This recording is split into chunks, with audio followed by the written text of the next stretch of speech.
Je vais prendre le cas d'un instituteur que j'ai eu quand j'étais à l'école primaire. C'est drôle parce qu'en fait, il n'a pas une bonne réputation, mais par contre, à l'époque, c'était quelqu'un qui avait fait une licence d'histoire, qui avait beaucoup voyagé. Mais il était instituteur au primaire. Et très souvent, quand il sortait un peu de son cours, il nous faisait voyager.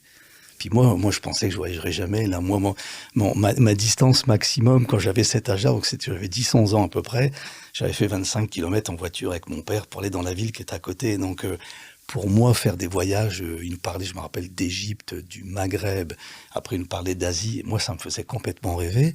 Puis, ouais, honnêtement, ça m'a inspiré. C'est-à-dire que c'était pas la pédagogie du quotidien qui m'inspirait, c'était de dire, cette personne-là, avec tous les défauts qu'il avait, il en avait plein, mais moi, il m'a ouvert une fenêtre pour me dire, wow, tu sais, si tu fais des études, tu auras peut-être les moyens de voyager.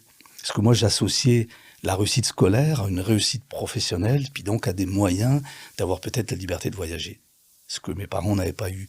Donc, toi, ça, c'est une première inspiration. J'ai 10 ans hein, quand je suis avec cet enseignant-là, mais il y a un déclencheur quelque part que je me dis, waouh. Et lui m'a stimulé parce qu'il voyait en moi quelqu'un de curieux.